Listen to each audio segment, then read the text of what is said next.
My name is Darren Cole. I work for Secondsight as a senior employee benefits advisor, and today we have a very exciting episode of the Financial Fitness Fridays. I'm your special guest today, Darren Cole, a senior employee benefits advisor, as I mentioned. However, we have a very special guest today.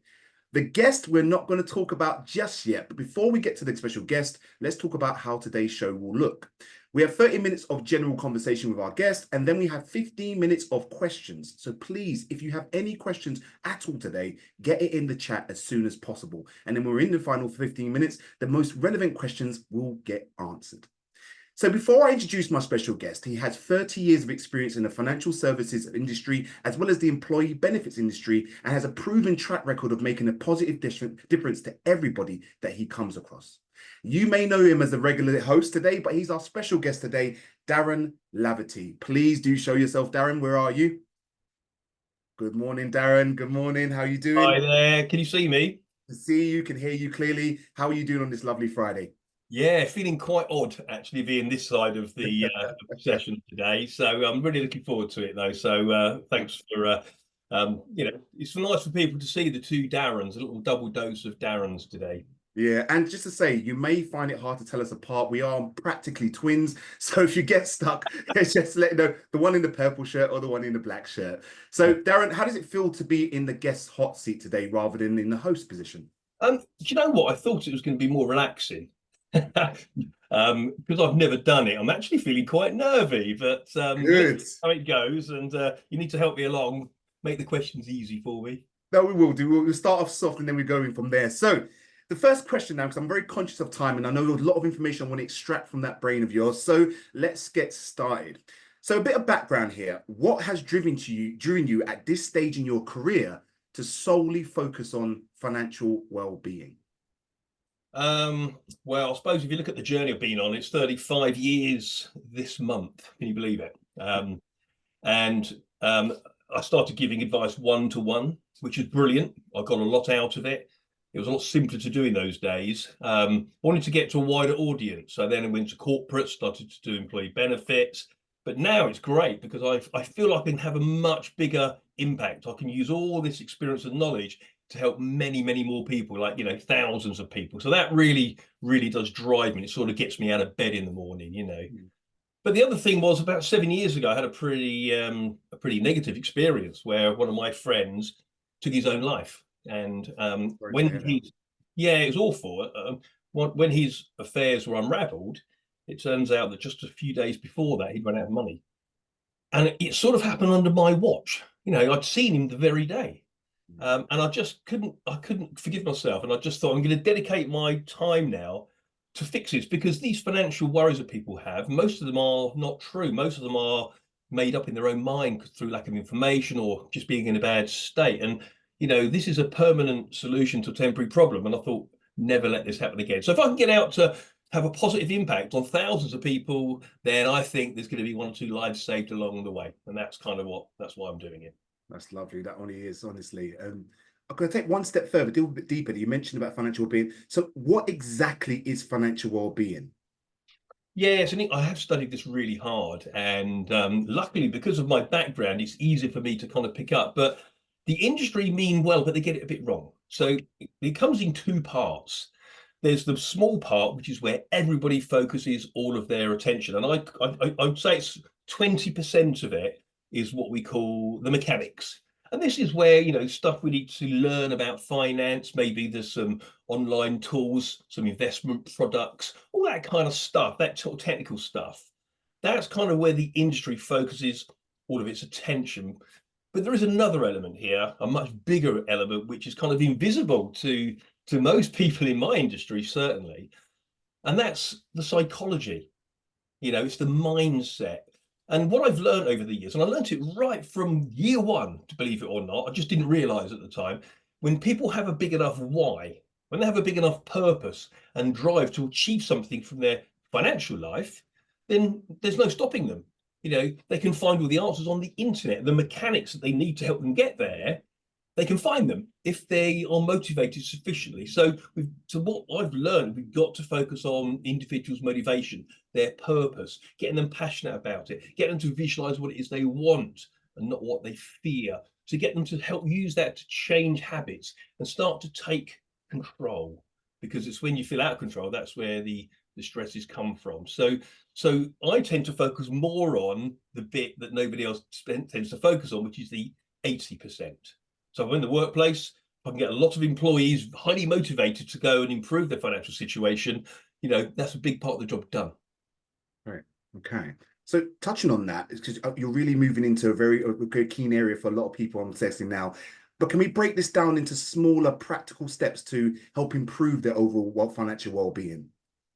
Yeah, well, if we break it down, then there's kind of 4 key pillars which make up good financial well-being. And I keep to remind them, I'll keep them as an acronym in my head: WELL, WELL. But I'll start backwards. The first L is living within your means. This is something which sounds obvious. It sounds very logical, but human beings don't make logical decisions. Human beings make emotional decisions. We are the product of our feelings, and the quality of our life is really the quality of how we feel every day. So if we can get on top of things, if we can feel in control of those things financial, then we're having a good life. And it's not going to be like that every day, but the majority of time. So living within your means sounds obvious, but through my work, I found that too large a proportion of people are not living within their means, which is literally they organize themselves and they control their budgets to make sure that they have less money going out than what's coming in. I know it's difficult for people, but it is possible for many more people than you might think. So you mentioned about living within your means. You talked about the stressful side, that's kind of controlling that financial stress, and that it doesn't go well all the time. But what can someone do to actually make those improvements? What are some suggestions that you could give right now that people could start taking their first step? Yeah, so that's one of the 4. So let's talk about what practical steps they can do with that. Well, a budget planner. Now, it sounds really crazy, right? But we've got a private wealth advisors in our company who deal with very wealthy people, and even they tell their clients to do a budget plan. It sounds logical. It sounds a bit boring. But what I suggest to people is, look, can you just bear with me and just try it for 10 minutes, right? Because what happens psychologically is that we start to see what's going on. We make very different decisions when we're aware of everything that's going on. And right now, we can save some money on a few things. We start to notice things. We start to see how much we're spending. But when you're aware of what's going on, we make better decisions. So for example, last year we had a smart meter fitted to the house, and it's just a small thing, but the smart meter was fitted to the house, and we noticed that we could turn the thing to Cal Notes on there. You can see how much money you're spending live, and what we noticed is that when we moved from the washing machine to the tumble dryer, it was really expensive. And I'm sitting there and I said to my wife, blimey, the sun's shining outside, yet we're spending a fortune on tumble dryer. Small, silly thing, but we put up a clothesline, we've forgotten all about it, got into a bad habit. But if we imagine we do that in lots of little areas in our life, we start to make those little tweaks over time, we have a very, very different outcome. So I suppose the other 4 parts is low levels of financial stress. I mentioned earlier, we need to, the quality of our life is the quality of how we feel. And if we're feeling anxious about money, which a lot of us do, it's not great. It's not a great life. And it doesn't take much to tip the balance back again.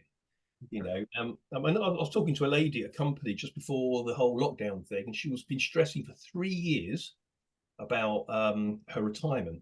And I said to her after the presentation I was doing, I said, let's have a chat. And I spoke to her and I said, look, what are you worried about? And she gave me her like a pension statement, and I looked at it, and she said, look, I can't retire on that. I'm going to have to work right through till the mid-70s. And I said, but that's only one way of doing it. Do you know about this other way? And she said, no, I didn't. So I explained it to her. And literally on the back of a fag packet, I said, I think you can retire now. Really? She said. I said, look, go and get that formalised with some advice. Off she did. Anyway, she retired. And I said, how long have you been carrying that stress around? She said, 3 years.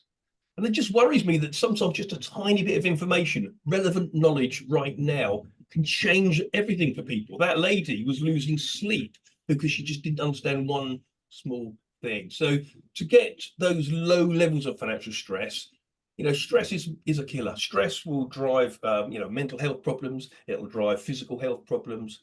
And a short-term stress is a motivator. It's that daily stress. So there's a couple of things people can do here to reduce that stress. Number one is, what is it they need to learn now? What could they learn right now that's going to be relevant to them today that could help with that sort of thing? I know some people are worried about their fixed rate mortgage coming to an end, worried about the extra cost. Now, there's more information out there. There's lots of things that can be done to soften the blow. We just got to get on the front foot and go and find out. Okay. But the other thing is taking some action. So that also reduces stress. If we start to run a plan to achieve something, we take that first small step in the right direction, those two things combined bring that stress levels down to a much more tolerable level so that your day-to-day existence is much, much more enjoyable. Yeah. Now, you mentioned about planning, and that's quite key here. It seems to be quite a theme. If you don't have a plan, then they say you're planning to fail. So in regards to a plan, how would you structure the actions that need to be taken going forward? So we mentioned about budgeting and taking our first step to reduce our stress. So what would be the other two pillars that you mentioned earlier on then?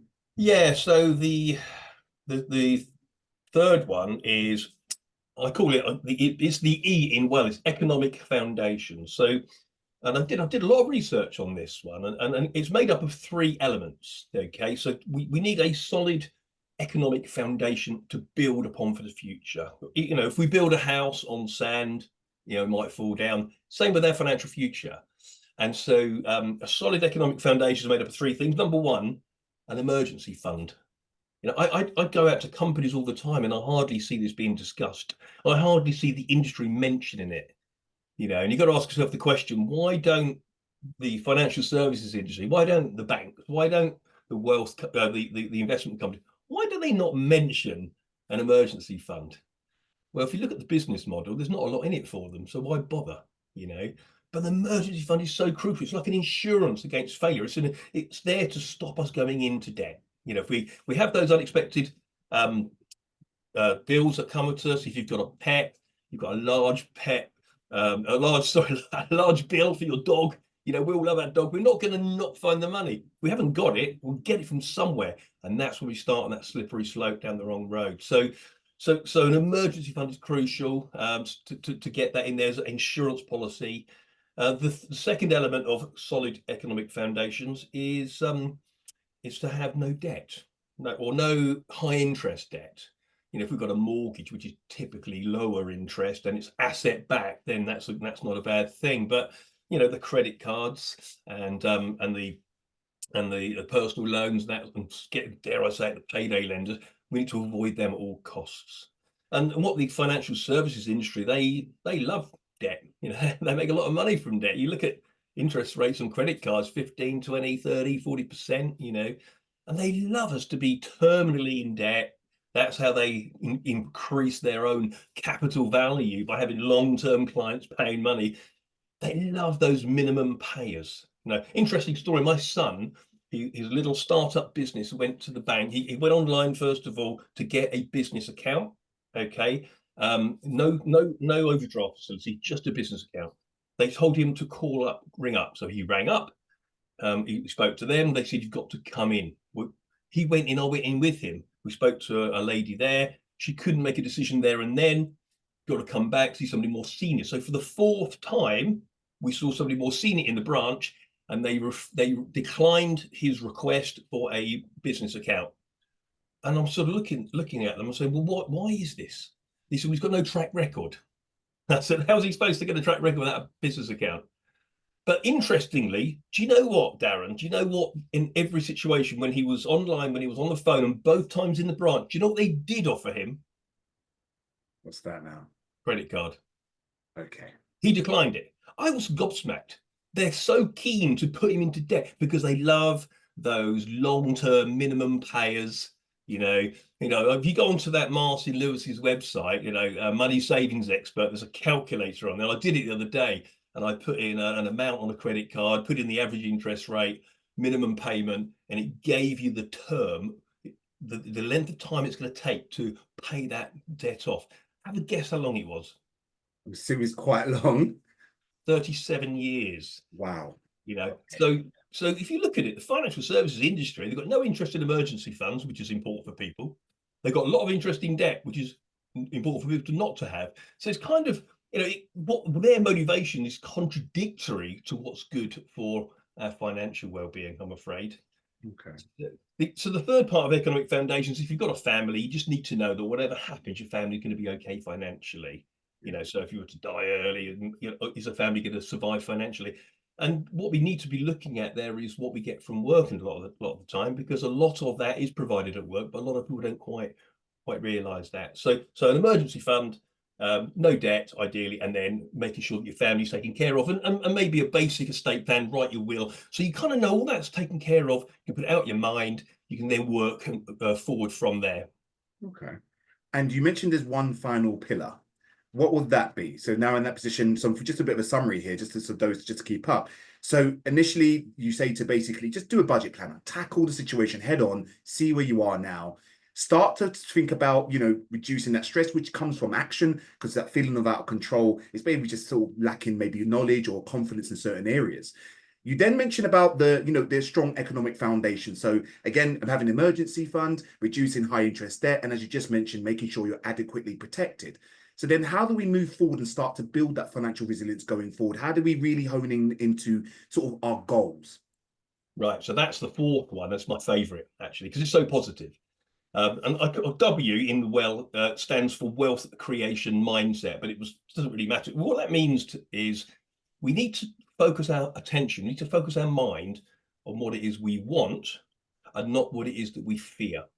So we have to really take some time out to do this. And so even before we do a budget planner, before we start that, we need to really focus on where we're going and decide on what it is we want. The longer we spend there, the more we desire it. What happens is we get emotionally connected to the outcome. And I like to think about 3 buckets of financial planning. So, for example, bucket number 1, short-term emergency fund. There's going to be a target for that. It might be, financial advisors talk about ultimately getting to 3 months net income in the emergency fund. If that sounds like a lot, it might take a while. Start with £500, go to 1,000, work towards the 3 months. If you spend it on an emergency, back to building it back up again, that's a great insurance policy. If we're employed and we work for somebody, you're going to have a pension scheme. Most people have got no idea what they want at retirement, and most people have got no idea where their pension is taking them. We need clarity there. We need certainty there. So spend some time on that bucket. But that bucket, all we need to think about is when and how much in today's terms. If when I get there, will I need £2,000 net a month, and what age? And that's your kind of goal there. And once that's clearly set, okay, then we need to find a way to credibly see where we're heading with what we're doing already. And what happens is if we see there's a gap between the two, there we get decisions are made. But most people are leaving it and leaving it and leaving it and leaving it. We need to say, what do I want? Where am I heading? If there's a gap, what do I do? And that is really powerful and good for financial well-being, because number one, if you're on track, brilliant, certainty, tick the box. If you're off track, you found out well early. You've got time to do something about it, so it can't go wrong. But then there's a middle bit. What about the medium term? Depending on your stage of life, it might be that you need money for a property. You might need money for a wedding. You might need money for a child's wedding. There's big expenses in life that we want to avoid debt for. So this is where we get invested and we get that money to grow for us. So we need to be looking for, at least 5 years as a minimum time to invest. But in order to do that, it's not about the investment product. It's about the why. For all of those things, it's what is it you want and why do you want it? Getting clarity on your goals. That gives you that motivation. You start there, okay? Because then you can start to work up a plan. If your plan is credible, then your stress and anxiety goes into the plan, not into you. And I found this years ago because I got into serious debt about 30 years ago. Horrible it was. And my wife took over. She started to run the finances. And it's a longer story than this, but I'll just get to the hub of it, is that she came up with a 12-month plan to get us out of this sticky situation. And the minute we started the plan, I just felt the whole weight lift off me. I realized actually the pressure's now on the plan. As long as I do what I've got to do each week and each month, job done, taken care of. And it was. And 12 months later, we were out of that situation. So having a plan that's you've worked up, maybe you get some professional help on it, but you've got a plan to achieve goals that you want, goals and objectives you set for yourself, then all of a sudden future decisions are made for you.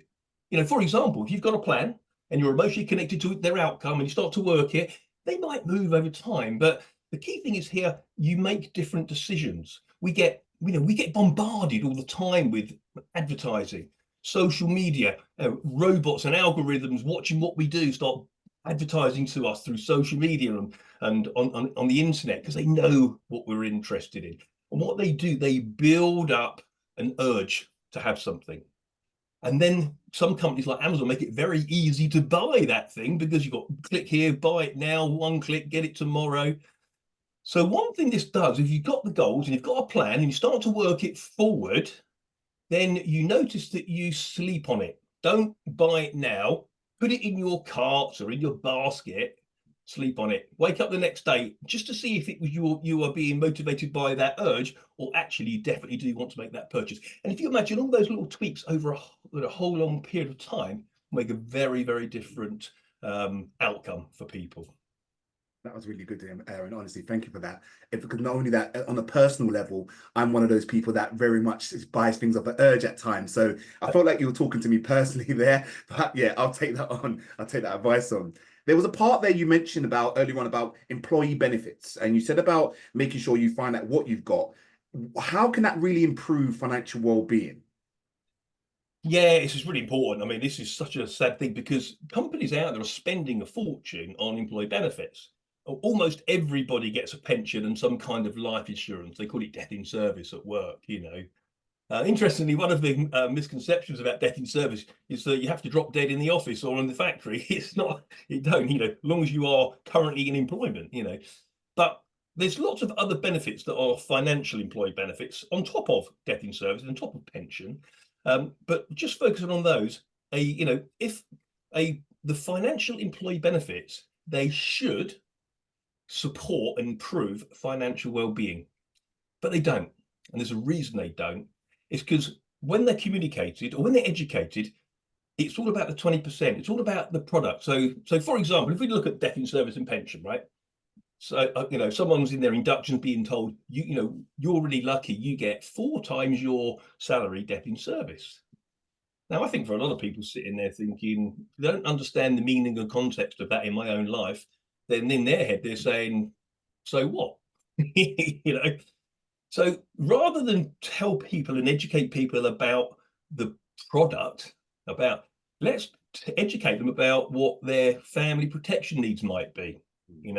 If suddenly they start to look at those things and, oh yeah, what's the most important thing in my world? My children, my family. I don't want to make sure they're looked after. So therefore, if I understand that I need some extra cover to make sure they're going to be okay, and then I look to what I get from work, suddenly tick the box. We've got value. And what's happened is we've got an emotional connection to the death in service, whereas before it's just a so what? And that's the bit that's missing in lots and lots of employee benefits packages. The communication is all about product, not about the meaning and context that has in individuals' lives, that getting that emotional connection to it. The other one's pension. Everyone's got a pension. I mentioned earlier on. I worked with a company recently where they are very generous. They pay 12% of pay into pension as long as employees pay 6%. Okay, and you think they're all taken care of. 18% of their pay into pension sounds great, but if they do not know what that means to them, it's not doing its job. And they didn't. They do not know what that means.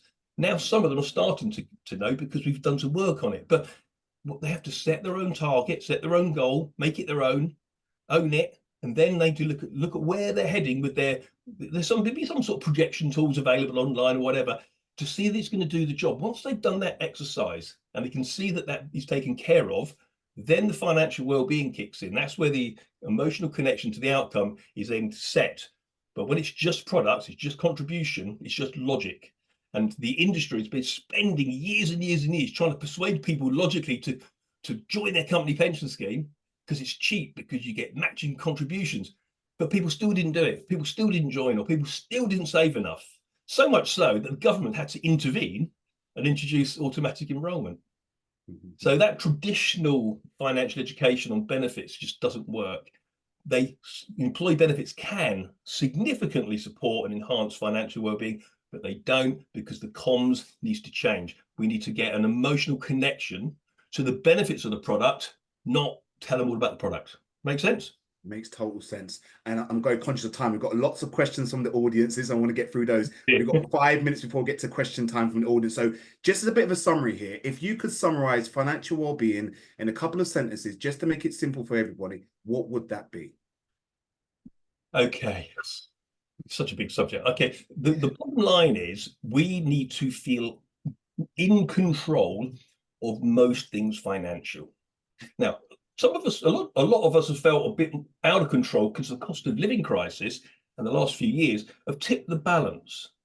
But sometimes you can tip it back just by changing a habit or just by learning one piece of information that's relevant to you right now. So at the end of the day, financial well-being is just feeling in control about your own situation. You don't wake up in the morning and have those horrible, stressy butterflies in your tummy feeling. It's the quality of your life is the quality of how you feel every day. So really, financial well-being, if you could put it into a bit of a nutshell, what we need to do, stop what we're doing right now. Okay, get your bank statements out. Just challenge yourself to 10 minutes, do a budget plan. Now, there's a great website called moneyhelper.org. There's a great electronic version on there. They're not trying to sell you anything. Stick it on, because when you can start to see what's going on, you make savings, you make adjustments, you're aware, you think differently, you make different buying decisions. But then from there, if you've got some debt, you can start to manage the debt. Can I spread it, reduce it a bit? How does that all fit in? But you're now in a better frame of mind to deal with that thing that we try to avoid sometimes. If you haven't got debt, we need to now make sure we've got an emergency fund. We get into the habit of saving on a regular basis from that budget plan. Can we find some money in the budget plan? Okay. Then once we've got the savings built, we need to get invested. Okay. Uninvested, there's products out there we can invest into. We need to use the money in the stock markets to help us. And then we've obviously got the longer term into retirement, which you already get help with through work anyway. So stop, set some goals, decide what it is you want. Okay, do your budget plan. Okay, from there you can start to put the numbers together, start building your emergency fund, start getting invested, whether it's a medium term or the longer term. But the key thing is start with the end in mind. Brilliant. Thank you so much for that, Darren. For those I've got, there's lots of questions coming in, so you are going to be a busy man. And we're at the half an hour point right now. So for those that need to leave because they've got other commitments, perfectly fine. Feel free to do so. But for those of you that can stick around, please do, because we're now going to go to questions and we want to make sure that those questions are answered as much as possible. So again, thank you for all of those that have attended so far. If you need to go, thank you so much for being here. For those that want to stick around to the questions, we're now going to be answering those questions for you. So Darren, are you ready to go? I am. You are fantastic. So here we go. Question number one. I'm going to pick this out at basically on what's the relevance of the situation right now. So the first question, how would you start thinking about a plan? Do you have any budgeting tools or tips? I know you mentioned moneyhelper.org.uk. Is there any others that you can think of? So just think like, so how do you start thinking about making a plan? Well, we have to first we have to get ourselves in the right frame of mind. So if you're stressed and overwhelmed with money worries, we need to try and get out of that. But we've got to start with focus on what we want, because I'll tell you what, I've got a lot of psychological training as well in the background, and the way you feel is dictated by where you focus your mind. So if you focus on what you fear, if you focus on bad things, focus on what you don't want, you're going to increase the possibility of you getting there. So firstly, stop doing that, put it to one side, forgetting the whole financial situation we're in right now, and start to say, where do I want to go? So, in 5 years from now, how does my life need to look? And get specific. If you've got a life partner, do it together. Spend some time. If you've got kids, get rid of the kids for a couple of hours, get a baby. Just sit down and think, because you cannot achieve a goal you haven't set. So we've got to start there. And once we start to focus on and start to fine tune what it is we want 5 years from now, how do I want life to look 10 years from now, 20 years from now, then we get that emotional connection to that future that we've designed. Then the rest of it starts to fall into place, because then you start to look for the products that can help you get there. And I know this for sure, because I still talk to people that I was advising 35 years ago. There's one guy who's 19. Okay, he started to save £30 a month when I first met him. He never earned big money. He was a forklift truck driver. At the peak of his career, he was a warehouse manager, so he was not a big earner. But when he was 47, okay, so he's 4 years younger than me, so he's into his 50s now. At age 47, he'd never earned big money. He just got into good habits from an early age. He was financially independent. He didn't have to work. And that's a wonderful place to be. His money was earning him enough money, and he never had big lumps of cash to invest. Just got into the right habit, early doors when he was young, savings, investing, and that just exponentially grew. Okay. Another question, and there's been quite a few questions in a similar subject here, and I'm not sure how much you can answer this, but I'll ask you anyway. Is it better to pay off your mortgage faster or pay more into your pension? Oh God, there's no straight answer. There's so many other things you need to factor in. Your income, your career path, your personal situation, inheritances you might get, your life partner, your children, your stage of life. There's so many things there. I mean, high level, I think getting rid of debt's great, but then on the other argument is, interest rates on mortgages tend to be quite low, and you get tax relief on pension. But there's no simple answer. It very much depends on you as an individual, what your goals are, and what your situation is. It can get a bit complicated. So that's the sort of thing where you would really want to potentially get some professional help. Go and find a regulated, independent financial advisor. Okay. And on that follow-on question there is, where can you potentially get some advice, whether it be on investing for the first time or things like mortgages or anything like that? Yeah, well, there's a couple of things you can do. I mean, this is not an event for us to promote Foster de Novo and tell people to go onto our website and find an advisor. That's not what this is about. There are two websites you can go to find an advisor. One's called unbiased.com, and the other one is called vouched4.com, unbiased and vouched4.com. And you go in there, you put in your postcode, you put in some basic questions, you tell them what your theme is you're interested in, and they'll offer you some advisors to talk to. And my guidance on that would be to talk to them on the phone to begin with, but listen out for the ones that are asking about you. There's quite a difference, okay? Some advisors, they want to talk all about how clever their investment proposition is, for example. There's other advisors who will ask you what it is you want. Why is that so important? What's important to you about money and family? That's the sort of ones you want to tend to be leaning towards, because they've got your outcome in mind, not their proposition. Okay, so that's just my guidance on that. So talk to a few, meet them. They're all different charging structures and things like that. But I would say that, in all the years I've done this work, people that pay for advice are definitely better off than those that don't. Thank you for that. Another question, which I think is quite relevant and up to the time. It says here, what are your thoughts on the recent surge of financial influencers? What should you look out for? Should they be listened to? Yeah, interesting, because I'm 58 next month, so I don't really get into the influencer thing, but I did actually before this session, because I knew this would come up actually. And I asked around younger people, who are the influencers out there. There's a couple that really stood out for me. I wrote them down. Right there. So there's one guy. He's called Emmanuel Asuquo. Now he's on YouTube and Instagram. I found him on YouTube. Emmanuel Asuquo, Asuquo. I think we're going to put a lot of these links on a document to send out to all the attendees, aren't we? Yeah. What I liked about him is he talked very much like me. He talks about the why, the habits that we need to get into, the behavioural change that we require, the goals, and all those sort of things. This is the sort of stuff that schools should be teaching. I've spoken to schools and they want to teach kids about investment products and stock markets. No, we need to teach people why it's important to get into good habits of saving. We need to start there. And that's what he does. This guy's into the why, and I love him. So I'll definitely recommend having a look at his YouTube channel. And then the other guy is a guy called Tony Newbat. And he is very much the what. He talks about products, and he makes technical stuff come to life. He takes a technical information about maybe some sort of stock market investment or a product, and he makes it very simple to understand. So those two combined, I think you're not going too far wrong. I don't know much about others. I looked at some. You got to look at their business model. What are they doing it for? What's their motivator? Are they biased? Are they selling a product? If they are, then you got to question it.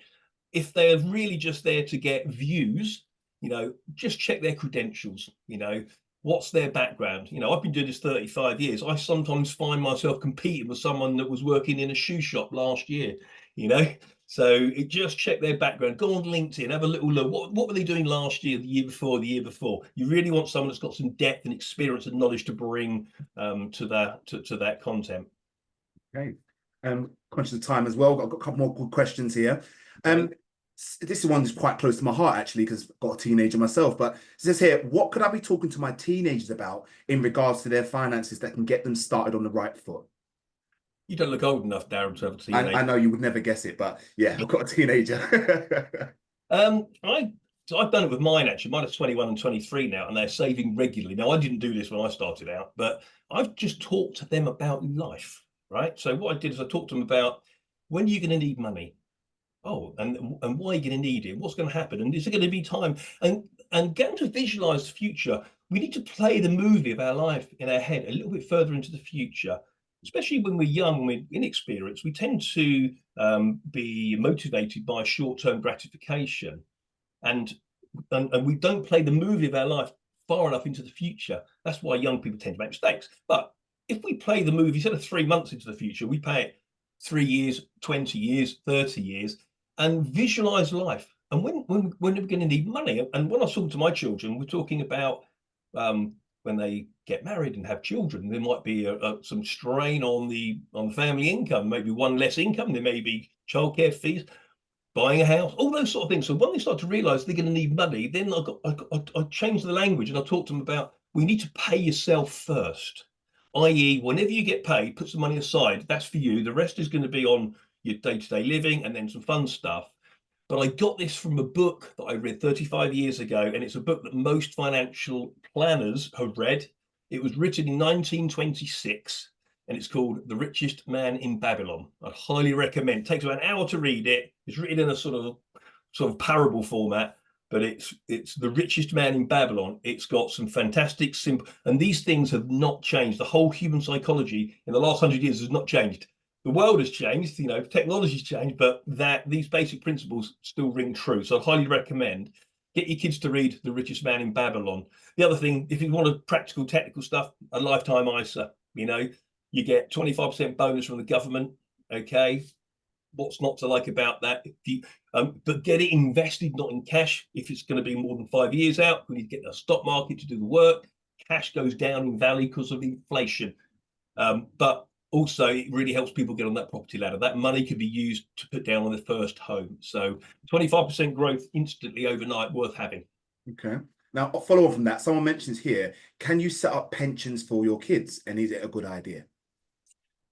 Yes. Yeah, you can. You must have plenty of spare cash if you want to do it.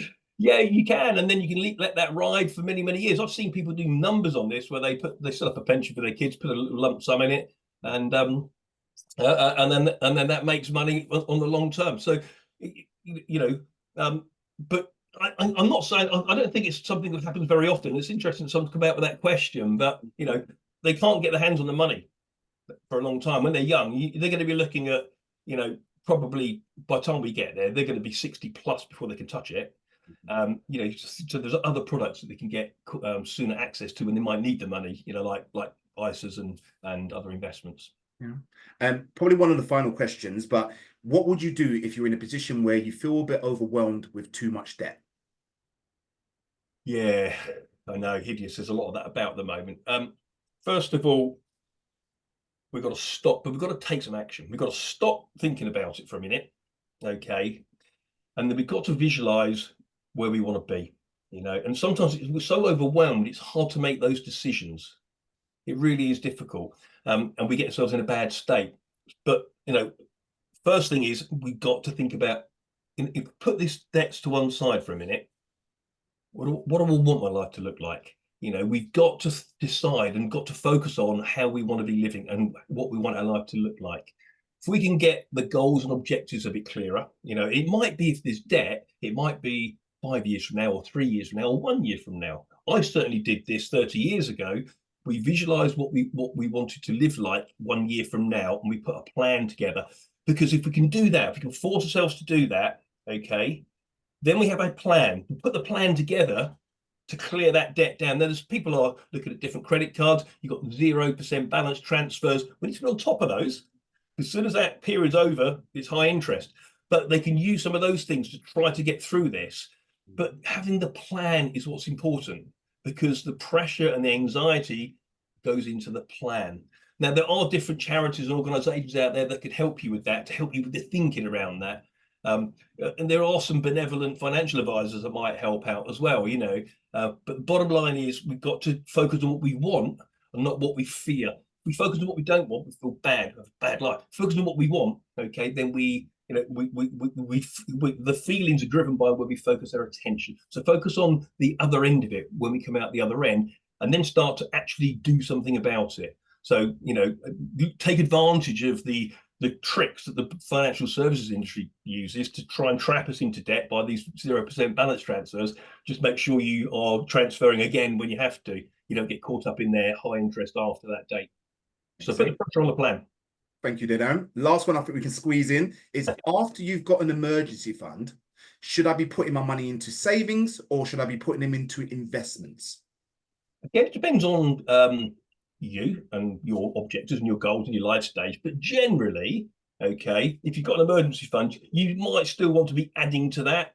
Some people like to have 6 months' money, so you keep that going. You might reduce the amount you're saving into each month. But then you've got to look at investments. And here's the thing. In this country, far too many people are just leaving it in cash. They're using their medium-term savings. They're using the same type of investment as they do for the emergency fund. And we've, in the last decade, we've had very, very low returns on cash. We've had inflation, which has outperformed cash, and that's eroded the real value of our money. So if you don't need to touch that money for 5 years, we've got to seriously consider getting into the stock market. The stock market grows, okay? If you stand back in the last 100 or so years, it's grown for every 4 years. It goes up, it goes down a year. It ultimately goes up, but it goes up and down. And it's not about trading. When do I get in? When do I get out? It's get in and stay in. When's the best time to get invested? If it's going to be 5 years at least, now, and leave it there. Get it into the stock market to get some return for you, as long as you've got a 5-year time horizon, because the trouble with inflation on cash is it slowly erodes. You don't see the value of your money going down because the number is the same, but the buying power is reducing. It's a bit like having a large block of ice in your back garden in the sunshine, and every time you look at it, it looks the same. You'll get on with your day, look around, it looks the same. But actually what's going on, it's slowly but surely melting away. And the last 10 years, inflation has really, really affected the value of cash. So once you've got your cash build up, we need to take advantage of what's out there, the stock market. We need a bit of confidence there. We might need to learn a few things, even just the basics of probability, something like that. But there are, go on YouTube, see what financial education your employer provides for you. We can learn more, but we just need to give ourselves that confidence, and change that. And what people think, they think there's no risk to cash. There is. The risk to cash is inflation. So we need to try and beat inflation. The only way we're going to do that is to get that money invested.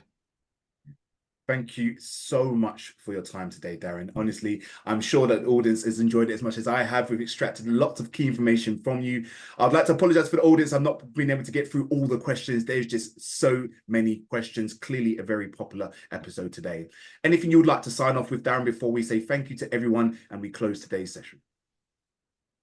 Brilliant. Thank you very much for having me, Darren. It's been very enjoyable. It goes very quickly on this side. You add the caveats, please. Yes, no problem at all.